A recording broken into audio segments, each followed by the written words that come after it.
바랍니다.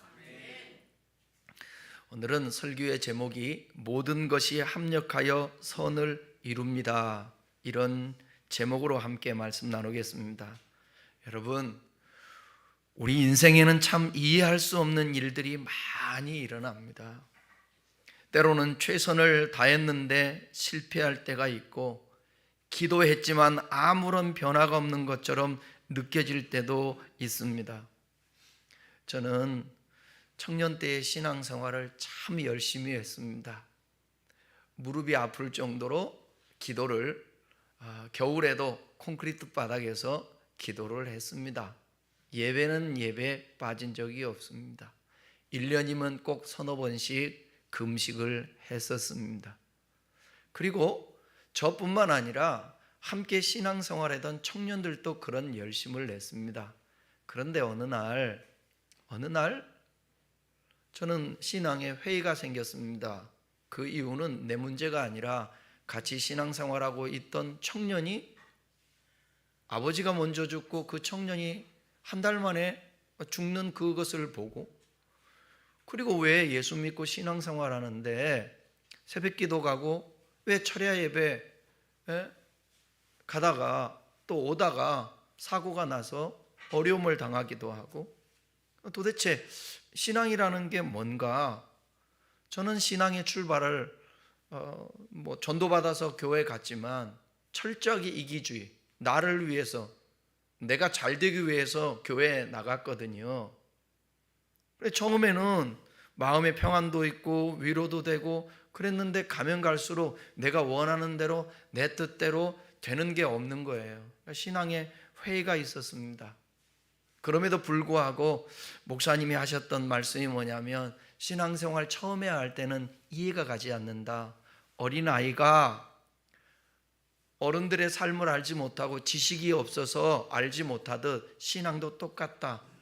이해가 안 돼도 그럼에도 불구하고 참아야 된다. 인내하면, 신앙이 자라면 하나님을 알게 되고 삶을 이해할 수가 있다. 그래서 지금까지도 계속해서 하나님을 더 깊이 알기 위해 성경을 연구하고 생각하고 묵상하고 있습니다. 하나님을 아는 만큼 내 삶을 이해할 수 있거든요. 하나님을 아는 만큼 내가 자유할 수 있거든요. 우리의 힘으로는 도저히 설명할 수 없는 고난 앞에 서게 될 때 우리는 질문을 합니다. 묻습니다.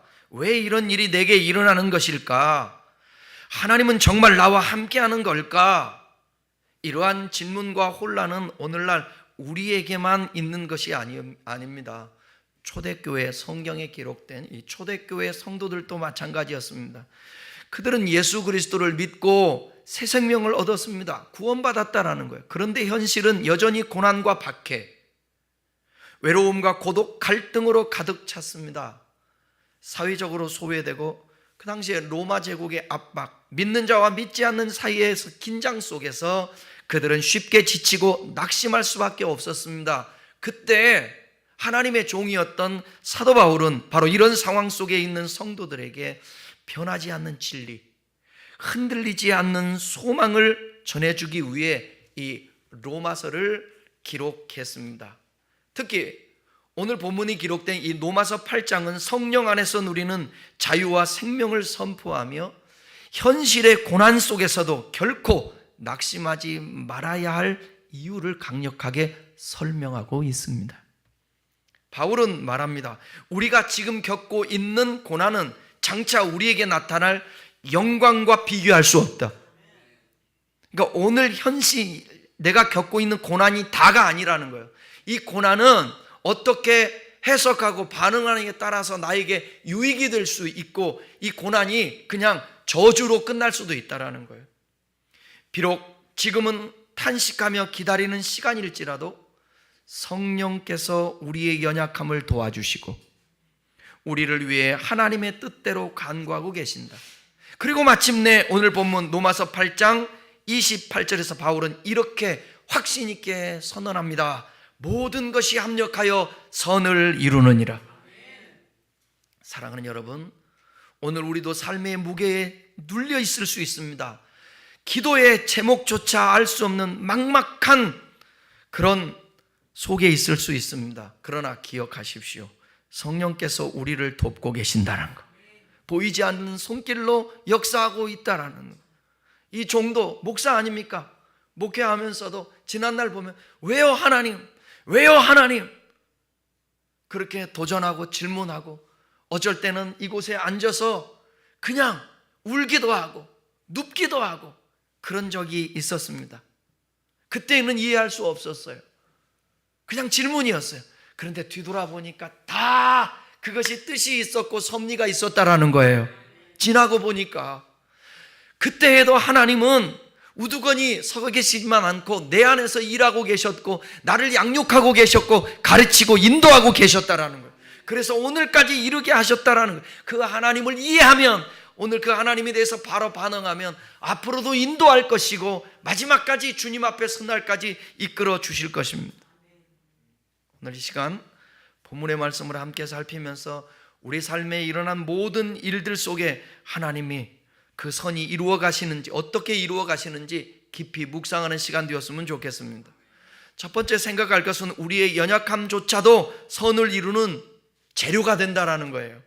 26절 읽겠습니다. 26절. 이와 같이 성령도 우리의 연약함을 도우시나니 우리는 마땅히 기도할 바를 알지 못하나 오직 성령이 말할 수 없는 탄식으로 우리를 위하여 친히 간구하시니. 여기서 연약함이란 단순히 육체적 연약함만 말하는 것이 아니에요. 우리 인간 존재 전체의 한계와 무력함을 뜻하는 것입니다. 여러분, 어떤 능력이 있는 사람도 교만이 하늘을 찔러도 스스로는 연약함을 느낍니다. 머리가 아프면 무슨 큰 병이나 아닐까? 속이 아프면 위암, 대장암은 아닐까? 별 생각을 다 하는 것입니다. 인간이 그만큼 한계 있는 무력한 존재라는 거예요. 우리는 하나님의 뜻을 완벽히 이해하지 못합니다. 삶의 수많은 문제 앞에서 무엇을 어떻게 기도해야 할지도 알지 못할 때가 있습니다. 특히 고난 중에, 환난 중에 실패와 좌절을 경험할 때 우리는 더욱 무력해집니다. 그러니까 여러분, 지나고 보면 아무것도 아닌데 공부하다가 성적 떨어졌다고 옥상 위로 올라가는 거예요. 친구들끼리 싸울 수도 있죠. 마음이 서로 안 맞아서 서로 뒤에서 비방할 수도 있죠. 근데 그것 못 견뎌서 옥상으로 올라가는 거예요. 인생이 이만큼 우리 자신들이 참 연약함을 가지고 살아가면서 무력함을 느낄 때가 있습니다. 바로 그때 성령께서 우리의 연약함을 아시고 도와주신다는 거예요. 도우신다라는 표현은 그 원문에 보게 되면 함께 짐을 들어준다, 그런 뜻을 갖고 있어요. 함께 짐을 들어준다. 하나님이 우리를 도우시는데 내가 무거운 짐 지고 있을 때에 그 짐을 함께 져주시는 거예요. 여기 화초들이 많잖아요. 화초들이 많은데 이 화분, 저거 화분 같이 들으셨던 분이 있습니까? 얼마나? 여기 있는 화분들? 같이 안 들었죠? 그럼 이거 다 누가 들은 거예요? 혹시 여러분 중에 제가 성령님하고 같이 들었다고 그렇게 말하지는 않겠죠? 제가 혼자 끙끙 맨 거예요. 그래서 요령이 생겼어요. 지혜가 바퀴 달린 밑에 있죠. 짐 나르는 거 저 뒤에다 놓고 거기다 들어 올려서 끌고 다니면 쉬운데 여기 올릴 때 무겁잖아요. 그러니까 허리가 아프죠. 감당이 잘 안 되죠. 그런데 누군가 한 사람만 더 있으면 같이 들면 이거 가볍잖아요. 힘들지 않습니다. 저 혼자 밖에다가는 절대 내놓지 못합니다. 우리 청년들이 같이, 학생들이 들어서 올리잖아요. 함께해요. 혼자 못 올려요.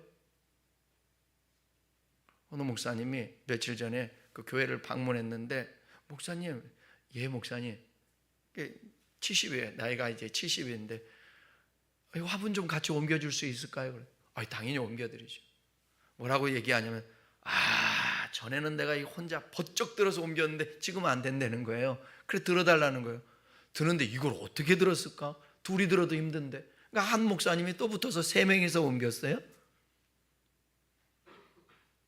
이 돕는다라는 게 바로 이런 거예요. 함께 짐을 들어둔다라는 거예요. 근데 전지전능하신 우리 하나님이, 그 성령님께서 우리의 삶의 짐을 들어주신다라는 거예요. 성령님은 우리 옆에 서서 우리의 감당하기 힘든 무거운 짐을 감당해 주시는 것입니다. 우리가 쓰러지지 않도록, 낙심하지 않도록, 포기하지 않도록 도우시는 거예요. 요즘 청소년들이 많이 힘들어하고 있잖아요.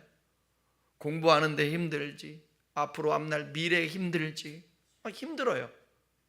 그런데 청소년의 시기에 우리 주님을 만나게 되면 그 짐을 주님께 맡기니까 참 홀가분하게 편안하게 살아요. 제가 18살까지 얼마나 무거운 짐을, 제가 애늙은이였어요. 별명이. 집안에 막내인데도 애늙은이. 생각이 많아요. 늘. 그러니까 무겁죠. 짐이. 생각이 많고 걱정 근심이 많고. 그런데 18살에 예수를 만나고 나니까 무거운 짐을 나홀로 지고 견디다 못해 쓰러질 때 그 나를 일으켜 주시고 짐을 대신 져 주시는 분이 우리 주님이라는 사실을 깨닫고 나니까 얼마나 가벼워지는지. 저 어렸을 때는 우리 삶이 미신에 쪄들어서 살았잖아요. 어저께가 결혼식이 그렇게 많은 날이었어요. 왜 그랬을까요? 네, 손 없는 날이라고 그거 정하는 거예요. 근데 우리 예수 믿는 사람은 그런 날 안 잡잖아요. 그죠? 뭐 하면 재수 없다, 그런 거 안 하잖아요. 예수 믿고 나니까 제일 제게 가벼웠던 게 뭐냐? 미신. 거기서 자유하는 거. 제사에 자유하고, 어떤 귀신에 대해서 두렵지 않고 자유하고. 여러분, 이 많은 사람들이 이 귀신에 대해서 두려워하고 무서워하고, 우리 한국 사람도 그렇습니다. 어린애들도 그렇고. 근데 예수 믿으면 하나님이 짱이라.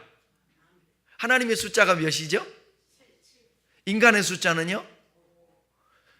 귀신의 숫자는요? 그러니까 사람의 숫자가 5니까 6 앞에서는 이길 힘이 없으니까 두려운 거죠. 그런데 7인 하나님을 만나니까 7 더하기 5는 얼마예요? 12 대 6은요? 밥.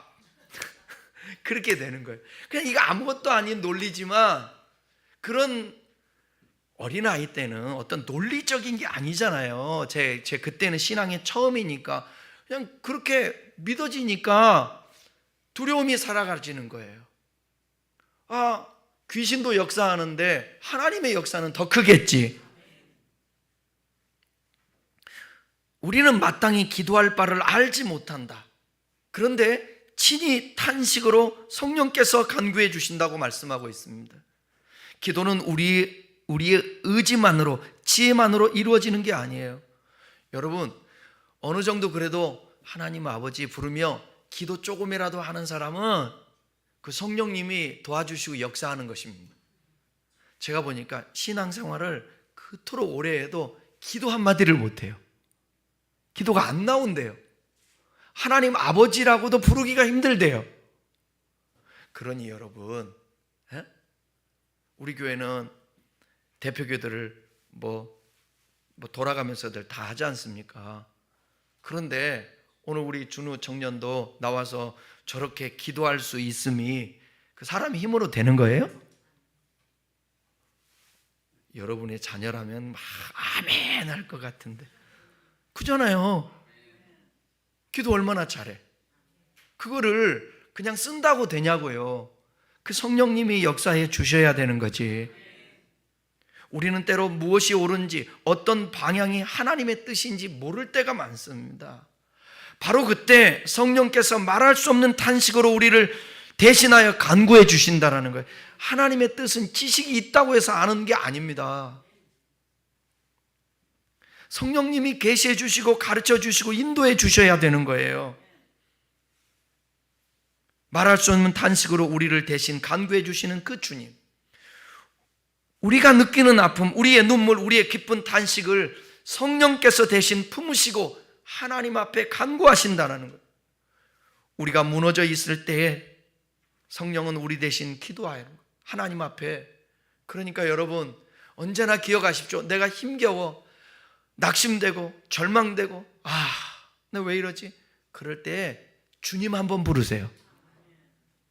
성령님이 여러분 곁에 계십니다. 우리의 부족함, 혼란, 연약함까지도 성령께서 도우심으로 선을 이루어가는 과정으로 사용하신다는 것이에요. 연약함도. 두 번째 생각할 것은 성령은 우리의 기도와 상황을 하나님의 뜻에 맞추어 가십니다. 27절 읽어보겠습니다. 27절 마음을 살피시는 이가 성령의 생각을 아시나니 이는 성령이 하나님의 뜻대로 성도를 위하여 간구하심이니라. 성령은 하나님의 뜻을 정확히 아시고 그 뜻에 맞게 우리를 위해 간구하시는 거예요. 우리의 기도는 때로 하나님의 뜻과 어긋날 때가 있습니다. 우리는 단지 고통이 빨리 끝나기만을 구하고 내 문제 해결해 주기만을 구하고 나에게 유익될 것만을 위해서 기도하고 그렇습니다. 어쩔 때는 어려움이 더 나을 때가 있어요. 성공을 해서 자기가 하고 싶은 대로 하다가 큰일 만날 때가 있지 않습니까? 그래서 여러분 기도를 이렇게 하는 거예요. 하나님, 저 잘 몰라요. 그런데 제가 어떻게 기도할지도 모르지만 성령이 어떻게 기도할지 제 입술과 제 마음을 주장해 주십시오. 하나님의 뜻은 단순히 문제를 해결하는 것이 아니라 먼저는 우리를 변화시키고 우리 안에 하나님의 형상을 세워서 하나님의 사람으로 영생을 얻게 만드는 것입니다. 성령은 그래서 우리의 상황을 하나님의 뜻에 맞추어 가는 거예요. 우리의 연약한 기도를 수정해요. 우리의 혼란한 마음을 정리해요. 우리 인생의 모든 순간을 하나님의 뜻 안에서 재구성하는 것입니다. 우리 안에 죄성이 있어요.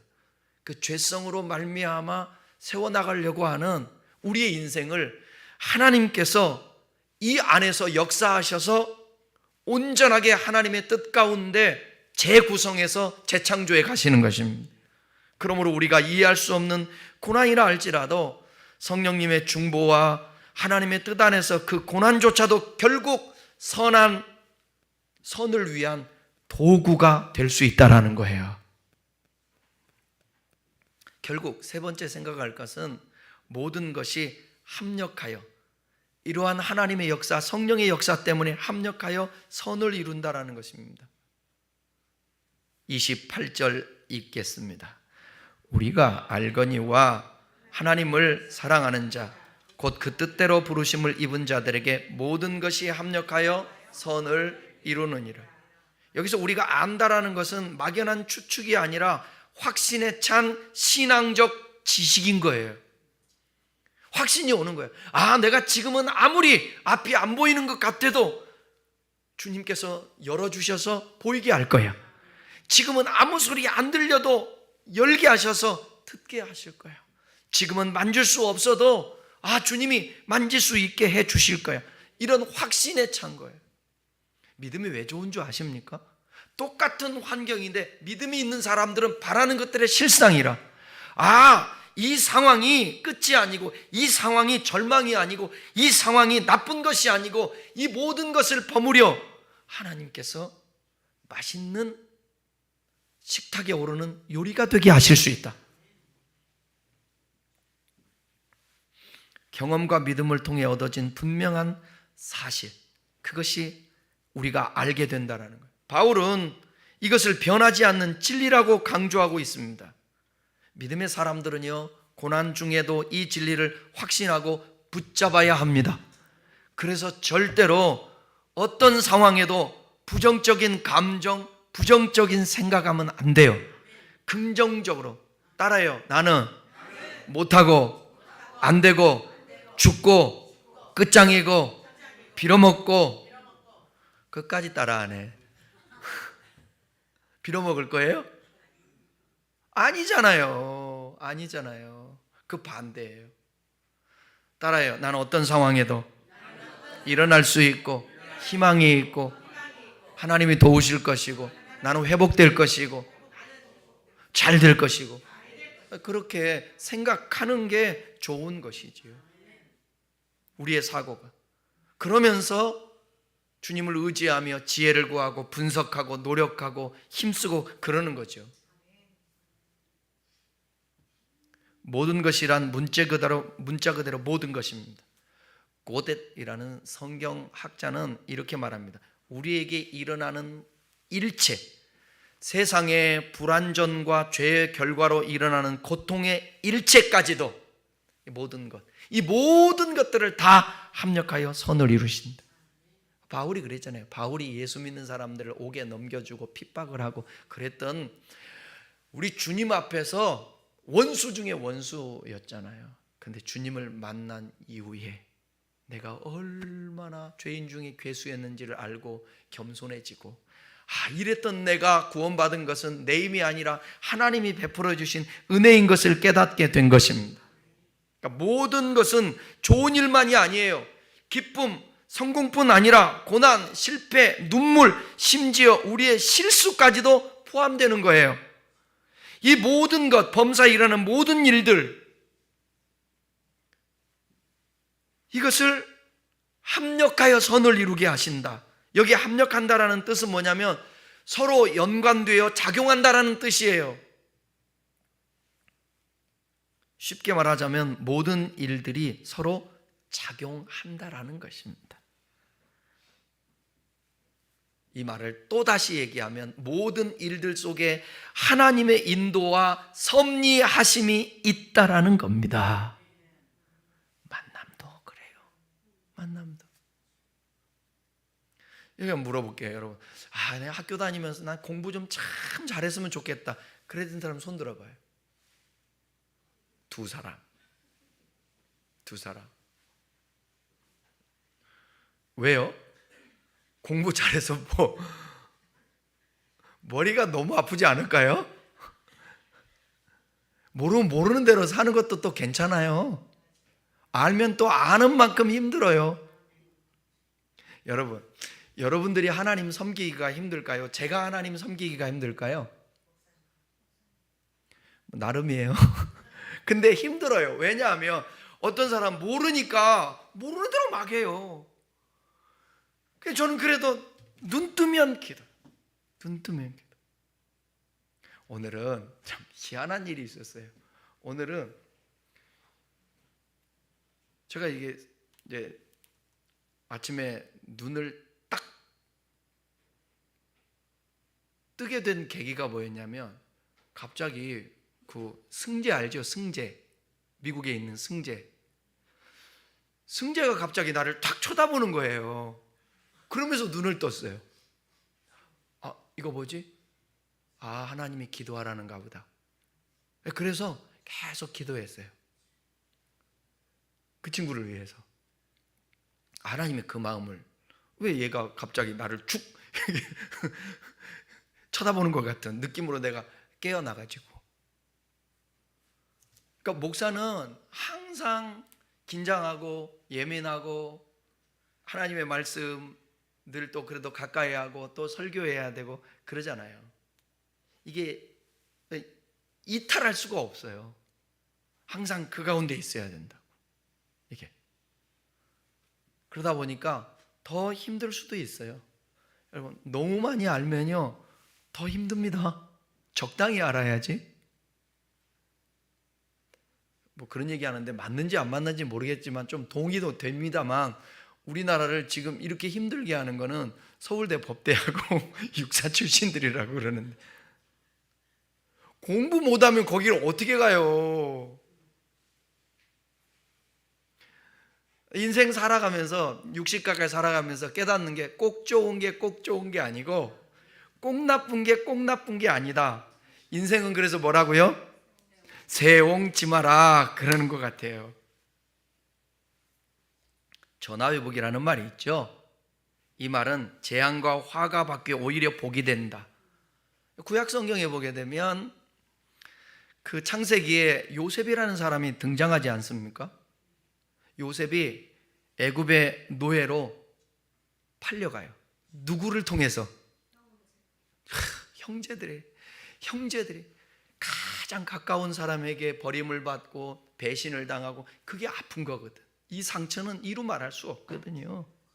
그 상처가 나중에 형제를 애굽에서 만났을 때에 어떻게 나타나죠? 자기를 팔아넘겼던 형제들을 만나게 돼요. 애굽의 궁에서. 그때에 여 안에 상처가, 아픔이 그동안에 품고 있었던 게 폭발을 해요. 그걸 성경은 뭐라고 얘기하냐면 방성대곡했다 그래요. 얼마나 크게 울었던지, 얼마나 크게 울었던지 그 왕궁에 다 들리게, 그 정도로 마음이 아팠죠. 그런데 하나님의 섭리로 받아들이고 하나님이 이 모든 것 가운데 함께 하셨다라는 것을 믿었기에 그는 창세기 50장 20절에서 이렇게 고백합니다. 한번 읽어보세요. 이게 요셉의 마음으로 한번 읽어보세요. 시작. 당신들은 누구예요? 형제들은. 당신들은 나를 해하려 하였으나 하나님은 그것을 선으로 바꾸사, 여기 선으로 바꾸사, 합력하여 선으로 바꾸사 오늘같이 많은 백성의 생명을 구원하게 하시려고 하셨나니. 자기 가족도 다 살리고 거기서 총리까지 되고, 그런 역사, 하나님의 종으로서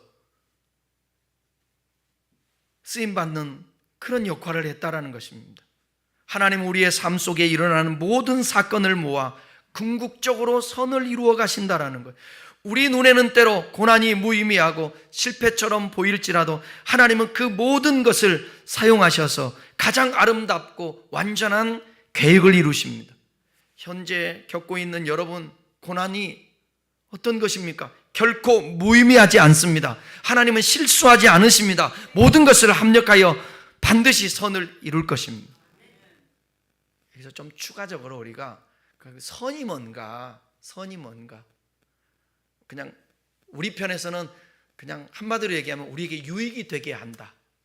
근데 성경에서는 이 선에 해당하는 헬라어 단어가 아가토스라는 단어인데 하나님의 목적과 계획을 전제하고 있습니다. 이 선이 하나님과 동떨어진 게 아니라, 히브리어에서는 토부에 대해서 제가 설명을 많이 해드렸는데 이 토부 역시 하나님의 목적과 관련이 깊은데, 토부가 성경에서 처음 사용됐던 때가 어디냐면, 성경 어디냐면 창세기 1장 4절에 하나님이 식물들, 동물들 다 만드시면서 세상을 창조하시면서 보시기에 좋았더라. 이게 토부라는 거예요. 그러니까 목적과 뜻이 담긴 하나님의 계획의 총체를 의미하는 게 이 토부라는 단어예요. 하나님 보시기에 좋았다라고 하는 것은 창조의 결과가 하나님의 계획하신 것과 일치했다. 하나님의 목적이 이루어졌다. 하나님의 뜻이 이루어졌다. 계획이 그 계획대로 다 됐다. 그러니까 선이라는 것은 모든 일들과 목적과 목표를 말합니다. 선을 이룬다는 것은 결과적으로 하나님께서 정하신 축복된 좋은 결과에 이르게 된다는 거예요. 그래서 이것을 육체로만 보지 말고 하나님 영혼육, 우리의 전인적인 것을 가지고 이렇게 접근을 해야 되는 거예요. 그러니까 죽음도 때로는 우리에게 유익이 되는 거예요. 왜? 죽음 자체가 끝이 아니고 그 죽음 이후에 영이 있지 않습니까? 영혼이 구원을 받게 되고 영생을 얻는데 그 육체로 내버려 두면 불신하다가 나중에 멸망당할 수도 있는데, 사도 바울은 자기의 가시라는 질병이 하나님을 위해서 사역을 하는데 너무 방해 요소가 됐어요. 힘들었어요. 여러분, 제가 눈이 거의 안 보일 정도로 지금 됐다고 생각해 보세요. 그리고 제가 예를 들어서 간질이라고 그러죠. 쉬운 말로. 제가 설교하다가 쓰러진다고 생각해 보십시오. 그리고 파리 하듯이 막 떤다고 생각해 보십시오. 여러분 얼마나 놀라겠어요. 그래서 1년에 서너 번씩 넘어지면 예배 드릴 때마다 여러분 불안하지 않겠어요? 오늘 목사님 설교하다가 또 쓰러지는 거 아니야? 바울이 그랬다라는 거예요. 그 정도의 힘듦이 있었다라는 것입니다. 그래서 하나님 앞에 기도를 했어요. 하나님, 나 주님을 위해서 살겠으니까 효과적으로 복음도 전하고 어디 가든지 건강하게 자신 있게 할 테니까 이것 좀 나 좀 고쳐주세요. 그 질병이 떠나가기를 간절히 기도했습니다. 질병이 하나님의 은혜가 부족하다라는 증거가 아니라는 것을 이 사도 바울을 통해서 하나님이 가르쳐줘요. 오히려 하나님의 능력은 약한 데서 강함으로 나타난다는 것을 그 질병을 통해서 가르쳐주세요.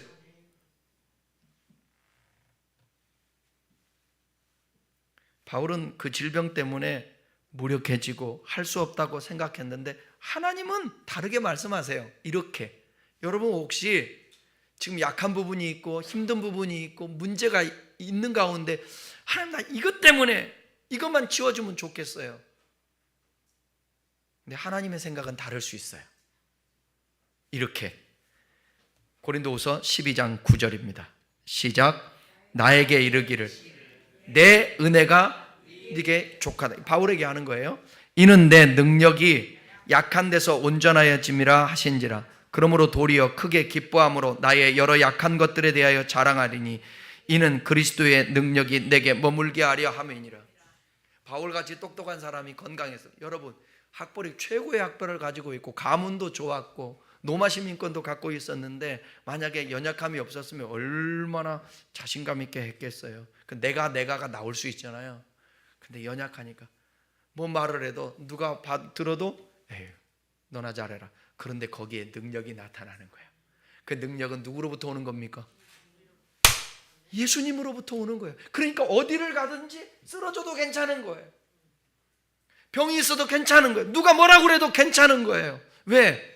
나는 그냥 도구일 뿐이지 내 속에서 그리스도의 능력이 나타나니까. 그러면 이제 또 질문해야지.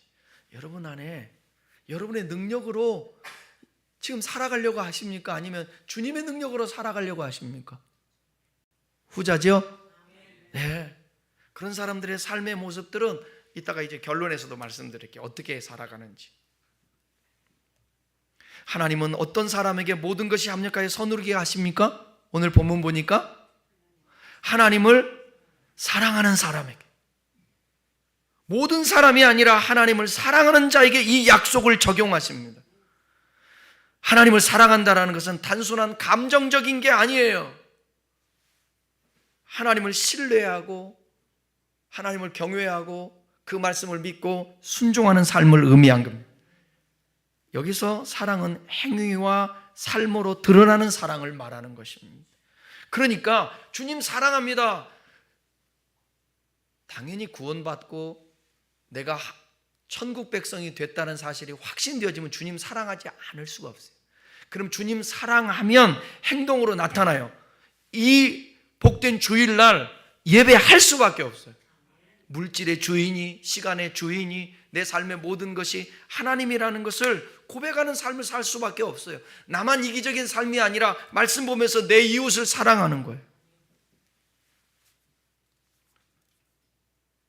하나님을 진심으로 사랑하는 사람은 인생의 고난 속에서 하나님의 뜻을 신뢰하며 살아가게 되어 있습니다. 그리고 바울은 그런 사람을 뭐라고 얘기하냐면 하나님의 뜻대로 부르심을 입은 사람이라고 부연해서 설명합니다. 그러니까 여러분이 하나님의 뜻대로 부르심을 입었다고 한다면 하나님은 모든 것을 합력하여 선을 이루어 우리에게 유익되게 하시고 하나님의 목적을 이루어 가실 거예요. 하나님의 부르심은 후회하심이 없대요. 찬양도 있잖아요. 하나님의 부르심에는 후회함이 없다. 로마서 11장 29절에 나오는데 이 부르심에 후회가 없다라는 이 성경을 제가 쉬운 성경을 좀 찾아봤어요. 더 쉽게 여러분 설명해 드리려고 한번 읽어봅시다. 하나님께서는 선물을 주시고 부르신 후에 무르는 법이 없다. 야 물러 이게 아니야. 절대. 이게 하나님의 마음, 본심이에요. 저와 여러분 포기하지 않으세요? 하나님은 끝까지 붙들고 인도해 주시길 원하세요. 혹시 여러분 중에 평행선이라는 시 아세요? 우리 집사람이 지금 대답을 했는데, 저를 꼬시려고 우리 박사모가 처음으로 제 호주머니에다가 넣어준 쪽지가, 이 쪽지가 이렇게 접어가지고 이제 심야 철야 예배 드리고 많은 숫자가 철야 예배 드리고 이 계단으로 해서 막 밖에 나가려고 그러는데 막 뛰어오더니 여기다 뭔가 누군가가 하나 뭐 넣고 도망가는 거야. 나중에 봤더니 제목이 평행선. 우리는 이렇게 만날 수 없는 건가요? 그래서 내가 만나줬잖아. 그래서 이렇게 내가 또 당했잖아. 혹시 여러분 가운데 왜 집사님은 고개를 흔들어요? 흔들게 그렇지 않고 내가 더 잘 만나가지고 유익이 된다라는 그런 뜻으로 생각하는데, 아멘, 할렐루야. 혹시 여러분도 혹시 주님과 평행선을 이루고 있습니까? 그러면 안 돼요. 만나야 돼요. 에? 박수영 씨 같이 쪽지를 그냥 남자에게 넣듯이, 아니 저 성격이 어떻게 저렇게 했나 몰라. 내가 지금 뭐 하나님의 그 섭리가 아니면 안 돼. 어떻게 저 성격, 여러분이 아는 성격 보십시오. 그런데 어떻게 내가 여기다 넣을까? 그때 제가 코를 끼워가지고 처음 만났는데, 광화문에서 만났는데 초콜릿을 하나를 주더라고요. 초콜릿을 하나 줬는데 그 초콜릿을 받았는데 그게 썩은 거였어. 그때 제가 안 먹었어야 되는데 그걸 먹고 코를 끼워가지고 지금 40년. 할렐루야죠. 여러분, 평행선을 이루면 안 돼요. 절대로. 주님과 만나야 돼요. 만나야 돼요. 이렇게 가지 마세요. 주님은 이미 내 옆에 계세요. 근데 여러분이 자꾸 빗나가는 겁니다. 자꾸 멀어지려고 하는 거예요. 잡아야 돼요. 손을 잡아야 돼요. 손을 잡아야 돼요. 그래야 역사가 일어난다고요. 우스갯소리입니다. 저희 어머니 아버지가 그렇게 사이가 좋으신 분이 아니었어요. 그래서 제가 어느 날 물어봤어요. 어머니, 둘이 사랑도 잘 안 하고 별로 안 좋다고 그러면서 어떻게 6명 6남매나 낳았어요? 제가 그랬거든. 그래 서울에 갔다가 와서 문지방 넘기만 하는 애가 들어서고 애라서고 그랬대. 그게 무슨 말이에요? 만나야 뭔 일이 일어나는 거야. 안 만나면 안 돼. 여러분, 주님께 간절히 기도해. 목사님 오늘 설교 저렇게 하시는데, 주님 나 평행선을 이루기 쉽습니다. 주님은 여전히 나를 선택했는데 나와 함께 하기를 원하는데, 그런 자에게 부르심을 응하고 함께하는 자에게 합력하여 선을 이루어 주시는 거라는 것입니다. 주님은 여러분 무르지 않아요. 신학적인 용어로 유효함 부르심, 그 다음에 효력 있는 부르심, 그렇게 생각하면 뜻대로라는 표현도 있죠. 이 모든 부르심이 하나님의 주권적이고 선하신 계획 안에서 이루어진다라는 것입니다. 그러니까 여러분 지금 이해가지 않는 힘들이 있습니까? 그걸 주님을 초청해서 믿음으로 받아들이면 버릴 것이 없습니다. 우리가 하나님을 사랑하는 것도 결국 하나님의 주권적 부르심 덕분인 것을 우리가 기억해야 합니다. 결론입니다. 오늘 본문의 말씀을 통해 하나님께서 우리의 연약함을 아시고 성령께서 하나님의 뜻에 따라 우리를 위해 간구하시며 모든 것이 합력하여 선을 이루실 줄 믿습니다. 요즘 힘에 겨워 너무 지치고 고난 가운데 있고 내가 왜 이렇게 살아야 되나, 그런 분 있습니까? 영화 예수님의 그 십자가의 고통과 죽음에 대해서, 그 영화였던 예수님의 삶에 대해서 패션 오브 크라이스트 여러분 아시죠? 거기에 예수님 역할을 했던 주인공 제임스 카비젤이라는 사람이 있습니다. 그는 촬영 중에 겪었던 그 일들이 얼마나 힘들었는지 촬영하면서. 카비젤은 촬영 중에 실제로 번개를 2번씩이나 맞았어요. 촬영하다가, 십자가에 달리는 촬영하다가 번개 맞기도 하고, 십자가 장면에서 그 옆에 주위에서 도와주는 사람이 받치는데 잘못 들어가지고 어깨가 탈골도 되기도 하고, 그러니까 실제 그 표정 연기가 그냥 연기가 아니에요. 실제 고통스러워 가지고 그렇게 했던 연기예요. 심한 채찍질을 당하는, 예수님이 채찍질을 당하시잖아요. 그걸 연기하면서 진짜 채찍은 끝에 갈고리가 껴 있는데 그 채찍으로 맞아서 살점이 떨어지는 그런 경험도 했습니다. 그리고 촬영 도중에 심장에 문제가 생겨서 심장 수술까지도 했어요. 카비젤 본인은 나중에 인터뷰하면서 이런 모든 고난을 겪으면서도 예수님의 고난을 조금이나마 함께 느낄 수 있었던 특별한 은혜라고 고백하면서 내가 이런 고통을 통해서 진정한 연기자가 됐다라고 고백을 해요. 그러니까 어떤 결정체가 나오기까지는 쉽지가 않죠. 진주가 되기까지 얼마나 많은 그 조개의 아픔과 쓰라림이 있지 않습니까? 우리도 마찬가지예요. 만들어지기 위해서는 그 고통들이 있어요. 저는 그 나무 중에서 분재를 되게 좋아하거든요. 그 아름다워요, 되게. 근데 이게 인위적인 거예요. 사람들이 철 쌓아가지고 그 나무에 꼬고 비틀고 해서 이게 10년, 20년, 30년, 어떤 나무는 100년이 돼서 조그만한 화분에서 커가는 거예요. 우리가 만들어지기까지, 하나님의 사람으로 세워지기까지, 사람이 볼 때 별처럼 빛나는 아름다운 사람이 되기까지 우리의 삶에는 많은 고난들이 있습니다. 그것들이 다 어려움들이 합력하여서 만들어지는 것입니다. 그렇다면 우리는 이 진리를 믿고 어떻게 살아야 하나? 연약함을 부끄러워하지 말고 성령님을 의지하십시오. 완벽해지려고 애쓰기보다 내 연약함을 인정하고 성령님 도우심을 구하십시오. 다음은 하나님의 뜻을 신뢰하며 기다리십시오. 신앙은 때로 인내입니다. 인내.